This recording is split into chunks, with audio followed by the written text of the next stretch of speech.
Excellent. Was that enough fun? Yeah, that's a fair bit, Roger. That's good. I have to rethink about everything that I've thought now in front of a room full of people, so thanks. I find it actually always fascinating when one of the world's leading management consultants does what my professors used to do, which is point out the contradictions and excesses of capitalism. So thank you. I don't think we necessarily expect that coming from you. Now, I have, just before we get into the conversation of how or whether to save the marriage between democracy and capitalism, politics and markets, Anthony and Cleopatra, I just have a little piece of business to do. Yes. Which is to remind you that you can participate in the conversation as well over Slido, which was many of you downloaded this afternoon. Others of you can download, and the code for putting questions here, and I'll put some of your questions too, Roger, is hashtag 6994. Hashtag 6994, and I think it's probably up there. Okay, so let's start with something I think is implied in a lot of what you said. So you grew up in Wallenstein, Ontario. Yes. Has anybody here been to Wallenstein, Ontario? Yeah. Small town, southwestern Ontario. Was there anybody? No? Okay. Yeah, there's the Wallenstein crowd is down there. Oh, fantastic. I thought so. Somebody came up to me earlier and said she was from Elmira, so I said, she's got a shot. Just close, yeah. Family business, and I think you've written other places. You've talked at times about your dad's family business and his choice not to maximize efficiency. Of course, he was rooted in a community. He had to grow up there. He had to go meet his friends on Coffee Row or whatever people do in Wallenstein. Not much. Now that as business becomes more disconnected from community, is it really possible to have executives take those values and move from a kind of global value, a metropolitan class value, back to being rooted in a community? It's a good question. I mean, which I would expect from you, Ed.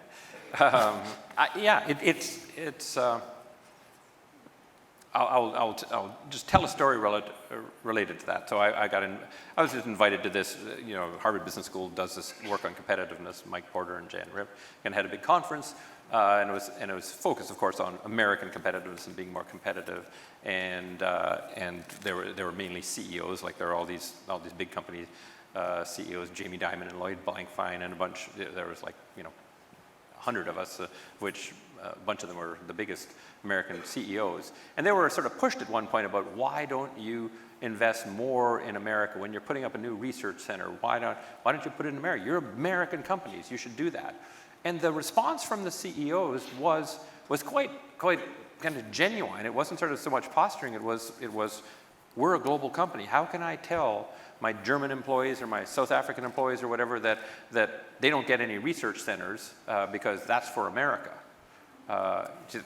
You can't do that as a global company. Now, they haven't maybe met enough Japanese companies, but that not aside, that was their response.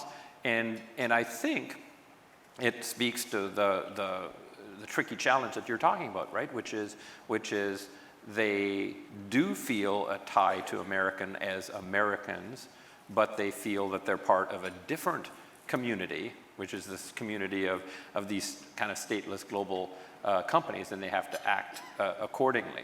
So I would just affirm that I think it's a big tension, and I think that the size of the companies and the degree to which CEOs are cocooned and don't see the impact of their actions on the grassroots, ground level, makes it easier for them to intellectualize and abstract and make abstract decisions like that. And somehow I think we've got to help CEOs of these big companies stay rooted to a greater extent in their communities. Like as you correctly pointed out, my dad, which is animal feed manufacturing, so serving the local farmers, was rooted in those communities. But I don't think it's easy. I think it's one of these unintended consequences of globalization.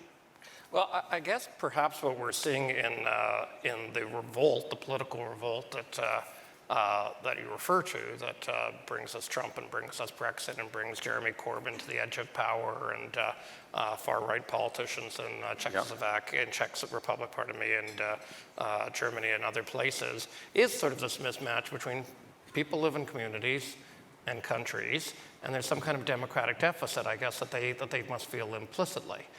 Now, are we going to leave it to executives to bridge that?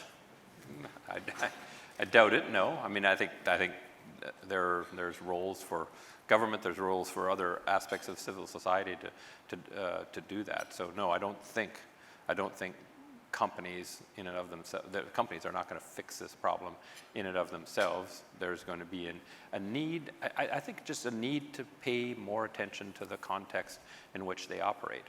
Like I think we've sort of flattened the world in a different way than Thomas Friedman says. We've sort of flattened the world in terms of the variables we pay attention to. And it's like, are we efficient? That's what we worried about, and we don't ask enough questions about what is the ecosystem that we need to be robust and resilient. Like ecosystems that are robust and resilient have redundancy built into them, which is the opposite of efficiency. And the drive for efficiency is the drive to get rid of redundancy entirely. I think we've just got to stop thinking that redundancy is bad. Okay, so I'm going to come to policymakers in a moment, but yes. I just want to stay with executives for a moment in terms of how they'll seize it, because they've been taught to pursue efficiency. People coming out of management schools have been taught to pursue efficiency, and there's certainly arguments that efficiency allows me to have my waste removal happen at a lower price than it used to happen, and I have like the most amazingly cheap electronics than I ever could have imagined. So I don't think, I'm just trying to think if there's any incentive for an executive to act anything other than maximizing shareholder value. You wrote in Fixing the Game that they actually love that because they could fix the game on their compensation. So I'm just wondering if you think there is an ethical, moral imperative, or if it has to be the coercion of essentially of the state and politics and policy that will change behavior. No, I mean, I think we're driven by theories more than we imagine, right? And I think executives. I think most people want to be good people. Most people want to be part of a community. I wrote an article on happiness a while back, said there's a holy trinity of happiness. Everybody's happy to the extent that they are a valued member of a community, however that community is defined, my hockey community, my bowling community, my intellectual community, whatever. They're a valued member of a community that they value. So if they're a valued member of a community but they think the community sucks, they're not going to be happy. And 3, that it's valued by people outside the community.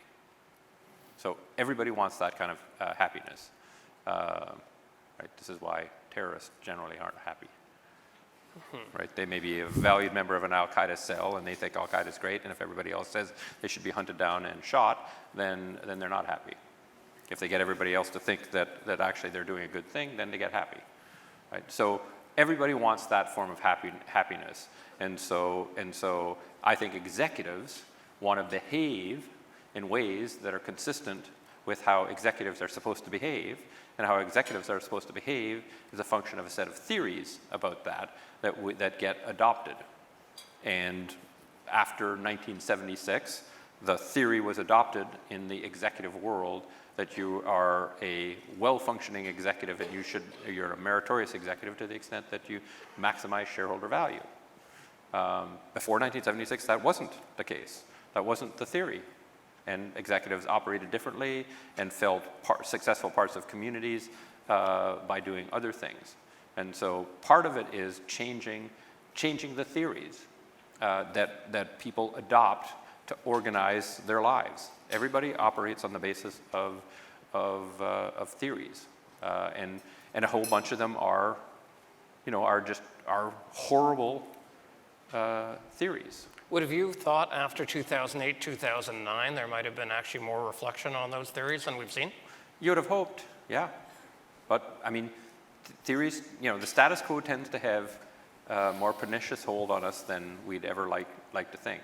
And so theories take a while to come into existence and a while to break down, right? I mean, right. And they tend to be self-reinforcing, right? There was a theory, a very, very powerful theory in military circles, that unit cohesion will suffer if you allow gay people to be part of that union, that unit, I should say, right?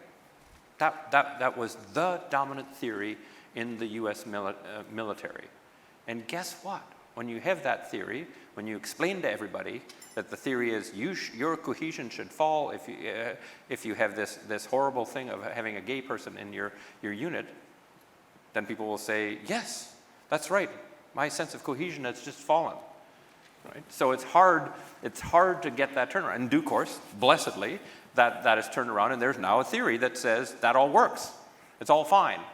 And so off we go and have a very different theory in action. So my view is strongly influenced by the degree to which, based on theories, people will take actions. And so you gotta attack the theories that are invalid and unhelpful. Like that particular theory was invalid, unhelpful for the world, made the world a worse place. And thank goodness, at least in my view, thank goodness that theory has been replaced by a better theory. And that's what we've got to do in business schools, is replace the really crummy theories that are universal, self-reinforcing with better ones.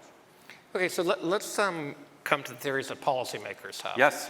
And the evidence of the Pareto effects, and that I think policymakers see. Nonetheless, policymakers have been brought up in an age of the Thatcher, post-Thatcher, post-Reagan age of allowing markets to be markets and not getting terribly involved.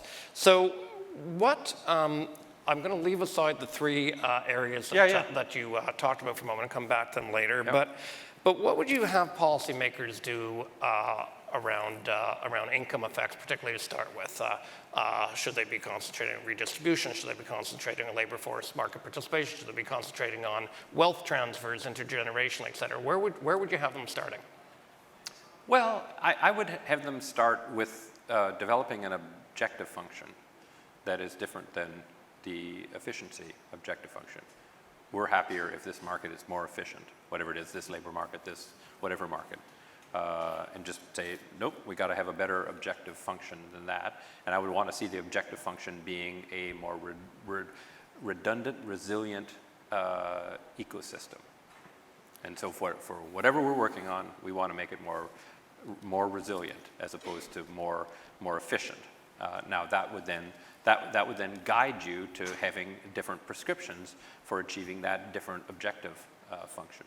Presumably in every industry, so you talked about a point on the Laffer curve. Mm-hmm. And of course it's an indeterminate point. Yes. You certainly know when you're far on one side and far on the other, but you don't know where that point's going to be. So policymakers are going to have to somehow or another figure out for different industries where is that point and affect policies and that are precise in that way. Yeah, I mean, I'm always into better though, Eddie. I mean, I'm good at better. Yeah, I don't need perfect. So right now a whole bunch of policy sucks totally, and so I just want to make it suck a little bit less. Okay, so we think better isn't terribly hard. Yeah. So I mean I don't mean to be too flippant about it, but I wouldn't make the. I mean this is often the why the status quo lasts, right? Mm-hmm. The argument that unless you can make it perfect, let's stay with what we've got. And I'd rather actually kind of experiment on some of these things. But I'll give you an example of something that I think can be transformative. And we're at MBI with a wonderful woman named Zainab Khan at MIT. We're working to make a whole bunch of those jobs that are in that yellow box, jobs that are in one of the blue boxes, by changing the theory of how you maximize the effectiveness of your retail operation.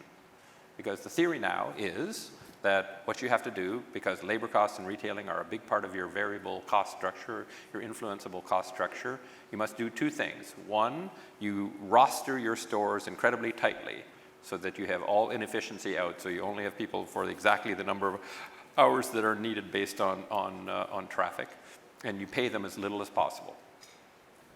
That's the theory. It is the dominant theory in retailing in America today. Now, it turns out there are these radicals, like the friendly folks at Costco, who say, nope, wrong theory.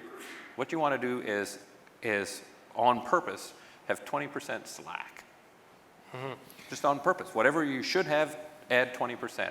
And pay people a lot for them, and train them more.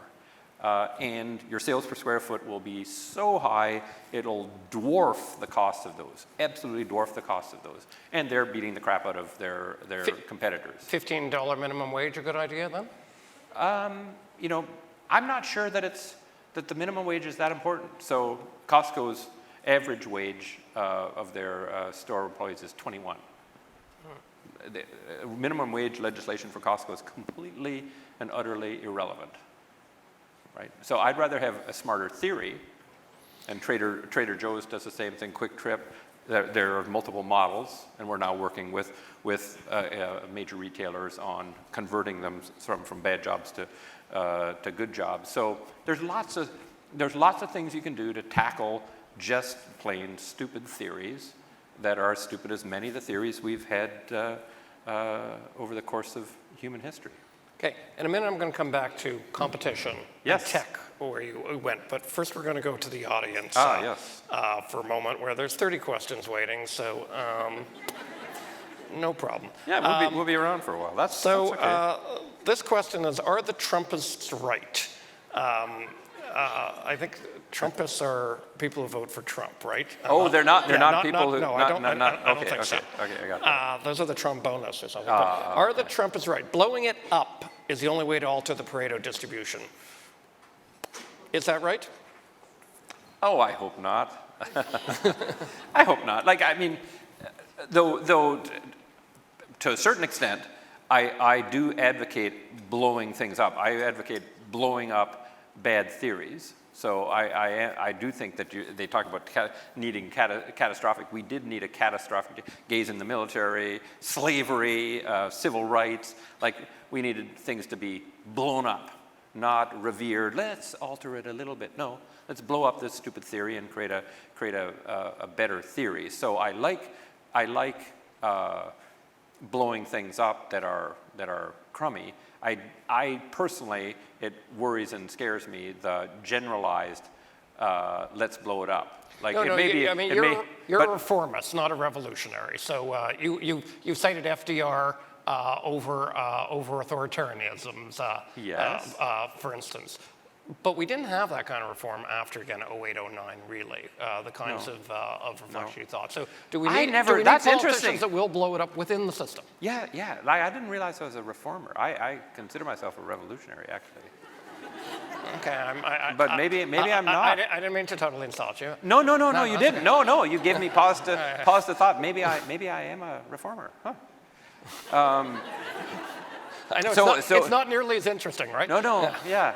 No, but see, the sort of generalized, I don't know quite what I'm blowing up, but why not anyway? It may be apocryphal, but my understanding is the #1 search term on Google in the UK the morning after Brexit vote was, what is the EU? Right, and sort of now that we voted to blow it up, what was it that we were actually blowing up?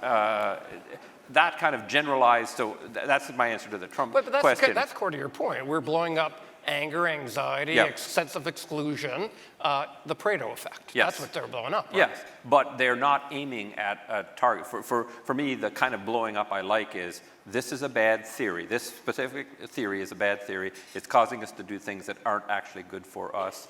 How can we blow that thing up, as opposed to the more generalized blow it up? I don't know what the EU is, but why don't I blow it up just for the hell of it? And I think Washington is a swamp. Let's kind of blow it up and drain the swamp. Well, Washington was a swamp at one point, and it has reverted to form to a certain extent, but I'd rather be a little more specific than that. Okay. One of the questions That here, probably makes me a reformer. Oh my God! I thought I was a revolutionary. I'm sorry, you're more a social democrat than a socialist. My apologies. I'm sorry. This is difficult.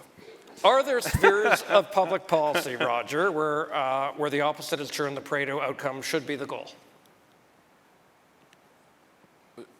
Maybe that's too weird a question. No. It's got 7 thumbs up. Yes.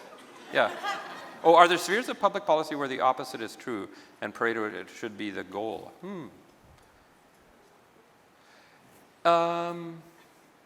Yeah, science and tech policy probably is it, right? So I don't care at all, nor would I aspire to have the mean thing that we fund in science have a mean amount of benefit to it, because I think it's things way out on the long tail that change the world. And so if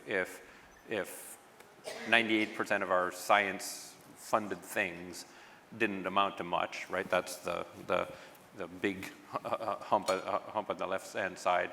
I'm not bugged by that. Well, so, I guess in other words, if Einstein has a 1905 and becomes Kim Kardashian on Instagram, that's okay. That's okay. That's totally that's okay. okay. Yeah. He's getting all the celebrity and adulation, yes. But he's discovered something good. He's got to do something about the haircut, though, probably to get that, and the no sock wearing thing. I don't know if you get the Instagram followers. Okay. With that kind of stuff. The questions we have at the moment, they're kind of a bit the same. So I just want to refresh a little bit. They're about specific industries and that. So if we see a couple of others, okay. I'm going to go to tech, yes. and concentration, yeah. And your point about antitrust now. So we hear a lot of, you talked about, I think what you were describing as anti-competitive practices by one of the big 4 tech giants. Yep. So what should we do about that? These are, very powerful, again, global corporations. They play in data, in information. We've seen platforms used in ways that are seen as anti-democratic. Not that the owners of these platforms were advocating that or set them up to do this. So what do you see as the solution in tech? Are you really saying, let's get the global competitive people together in the world and do an AT&T, a Standard Oil here? I don't know. I'm. This is all part of a 6-year project at MPI to try and figure this little problem out. And I can't say that I've gotten to answers on all of that. So I would say, but in a preliminary way, I just don't think it's good for the world to have what we have now on some of these fronts. So I think it is genuinely bad for the world to have Facebook destroy Snapchat for the sake of destroying Snapchat through Instagram's subsidiary. So I would say that there should be policy to overcome that. Now I think, again, what we need is theory change. Like, Mark Zuckerberg does not need to have Snapchat dead and out of business, which is heading towards, very quickly lost over $600 million in the last quarter, right, on less than 600 million of sales. You have to work hard to do that, actually. But that's because there's an unstoppable force trying to destroy it. Mark Zuckerberg should figure out that Facebook will last longer and be better to the extent that Instagram actually has to compete on an ongoing basis, and that it isn't a good thing for Instagram to have eliminated its competitor so that it has none. And my hope in part would be part of this solution will come from the Mark Zuckerbergs themselves saying, I'm doing something bad for my company. But thus far they haven't figured it out, and Well, without political pressure. I Yeah. mean, there's obviously, part of your argument is there's a role for markets and there's a role for politics. And, Yep. so I guess policy and politics aren't doing their job in your estimation then. In that one, yeah, I'm not. I mean, I don't think that what's going on in that market is good for the market, and I think there are tools available to deal with it. The antitrust monopolization laws are broad enough to do something about that. Okay, so there is a question that I think is aimed at me, okay. and I think it's a critique. And I'm not sure, but it says, is this question system Pareto distributed? More likes puts a question higher on the list, generating more likes. Okay, I think that's not against me. Now that question has 0 likes, and yeah, it's so provocative. I'm not sure how it got up there. No, it's an awesome point. Who put the question up? I think it was the woman from Wallenstein. Was it? Yeah. Hey, so, yay. So that's a good question. There is a sort of beat yourself up public service question, which is always appropriate at events like this. No, that's usual sport. So it says the public service plays a key role resisting Pareto effects, but we're accountable, so it's written by a public servant, we're accountable to citizens who culturally value efficiency. How can we shift that value? Yeah. No, I mean, again, it comes back to this. It comes back to theory. I mean, I think you have to have a theory about redundancy, about in what way redundancy makes an ecosystem more resilient, and make that argument. Right? Making an argument to say let's be inefficient. Last time I checked, ain't going to win the day, because it's just not a very good one. You need a more powerful argument. I mean, like, all human action is designed. Right? Nobody does anything without design, as it turns out. And that design is informed by theories. And if you want to change the behavior of any system, you've got to change the theory that is informing the actions, that is behind the design of the action. And so that's what I would say the public service has to make a case for. Here's where redundancy creates more resilience, which creates an ecosystem that you're going to like better. And if they can't make a powerful argument for that, the status quo is tenacious and will continue. So how bad do you think this is? And I ask that because you invoked in your speech the 1930s and 40s. Yep. A lot of people talk about the 1930s and 40s when they look at some of the political and cultural political effects, cultural output, the pollution of the internet with hatred, racism, misogyny. Do you see? Are we entering an age of turning to solutions to very strong political leaders, to authoritarian sorts of solutions? Yeah, I'm worried. I'm worried. I mean, I can see Brexit, the Brexit vote and the Trump vote, as nothing but warning shots fired over the bow. And I don't actually blame anybody actually for voting for Brexit or voting for Trump, right? Like you've got to walk a mile in their shoes before you kind of look down your nose at them. And one of the things that bugs the hell out of me is that's what too much of the intelligentsia, supposedly, does spend their time looking down the nose rather than walking in the shoes of them. But they are warning shots that say, I have a generalized anger, and I'm going to express it in a very specific way to stop you people from doing what you're doing to me. And for me, Brexit is really interesting, which is, again, I think we have a theory that over-intellectualizes how much cultures can and should kind of mix in a homogeneous way, right? Well, maybe Brexit is a little bit of what you were saying about trade, that we need to have the yardstick in a, not anti-trade necessarily, but in a different place. Absolutely. And I don't want Brussels to tell me how to make yogurt, right? There's some of that that's actually really visceral human thing. We make yogurt our way, and we're not going to make it the way Brussels says. That's that, right? And if that means cutting off my nose a little bit despite my face, so be it, because I'm going to make my own yogurt. Right. So here we're in Canada. You're Yes. from Canada. You've taught in Canada. You've lived in the United States as well. Many people, I think Canada's. Well, some people seem to think it's an island of sanity in the world. Do you think that Canada's doing things right that you're seeing wrong other places, and what do we need to then keep doing?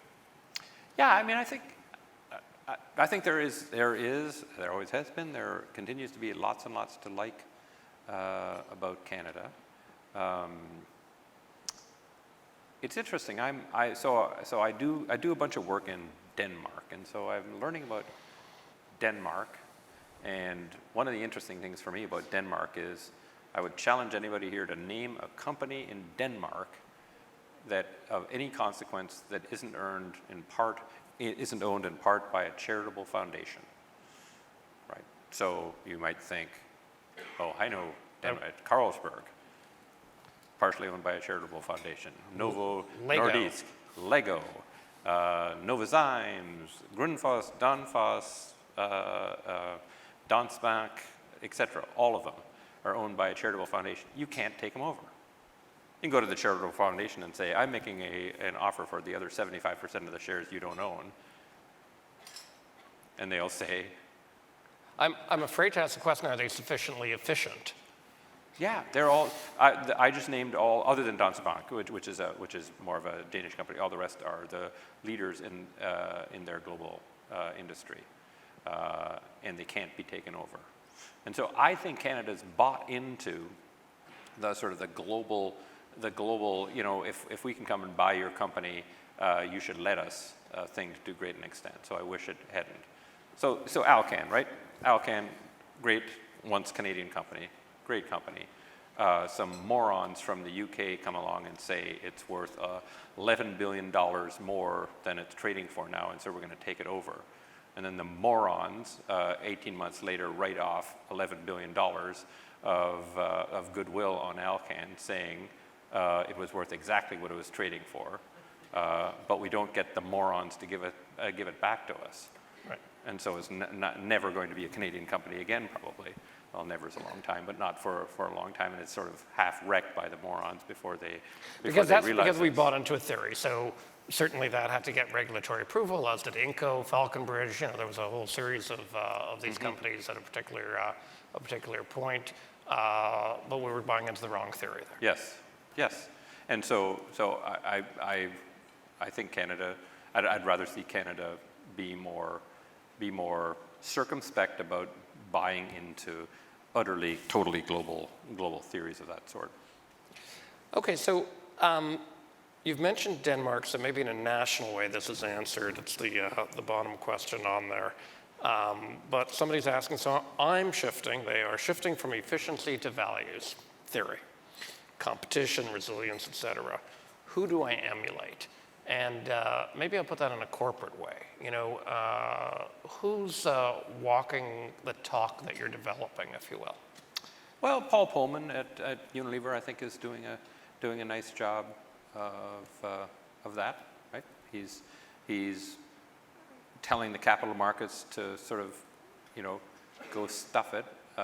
When he took over, he said, I'm going to start investing for the long term. I'm not going to give you any guidance anymore. I'm going to give you the absolute regulatorily minimum amount of quarterly information because it's useless to anybody. And if you don't like that, please get out of the stock. Which is kind of a bold thing for a CEO to do. And a bunch of people got out of the stock. The stock went down about 10%. But, it then recovered and is doing well ever since. And when 3G, the Brazilian takeover company that's taken over Heinz and Kraft, and what else? And Tim Hortons. Tim Hortons. Thank you. Yeah, Oh, I'm sorry, right, I wasn't supposed to answer. Yeah, and what else? Yeah, you can answer those questions. Sorry, just way too efficient. They've successfully taken over everything they've targeted, but gave up after 2 weeks on Unilever because the shareholders all said, screw off. It's not, no, we're not going to do that strip mining thing with this company. We like what it's doing, and it's doing it for the long haul, and we're in for the long haul. Shut up and get lost. So it can be done, and I think Paul would be a good case in point. So final question, I think. Yeah. Democracy is going to go through a journey, Yes. going through a journey. Capitalism is. They're going to stay married, but which is going to have a rockier time? I think so, although I think the notion of democratic capitalism has evolved over time, and so I hope that it's robust enough to just engage in the next kind of evolution, but I do think we have to be just less self-satisfied about it, as if it almost feels as though we don't have to guard it carefully and nurture it carefully, that if we have a couple of rules, more efficiency is better and everything else will take care of itself, Washington consensus. If we think it's that damn simple, then we deserve to have cracks appear. We got to just nurture it more and love it more and take care of it more, and I think it'll be all fine, Ed. And I said it was a final question, but it was actually the penultimate question. The penultimate question.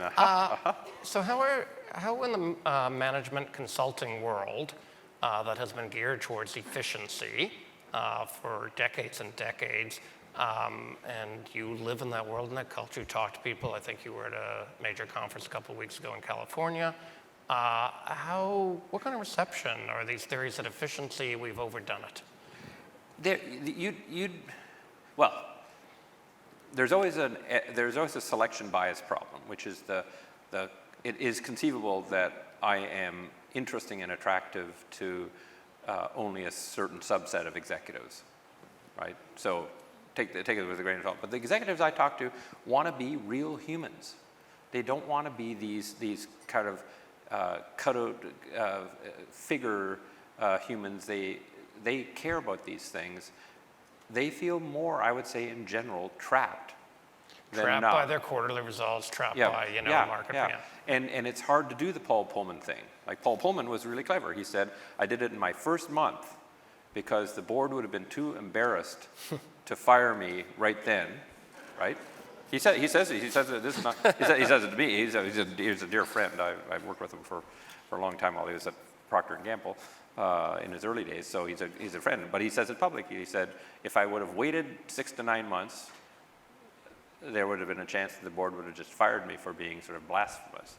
But they couldn't in the first month, because that would have been even more embarrassing than me being blasphemous. And then we got over it. So, but doing that kind of thing requires kind of a level of intestinal fortitude that not all have. But the more CEOs who do that kind of thing, the more we'll have this theory change where people say, you can do that, as opposed to, you'll get killed if you'll be done if you do that.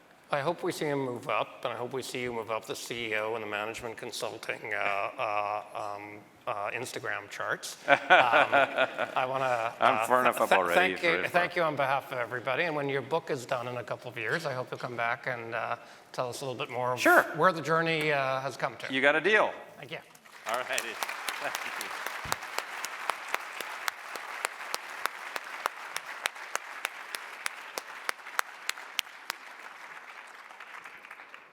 A shout out to our sponsor, the Treasury Board. Yaprak is the most exciting person to follow on Instagram. She's up there with I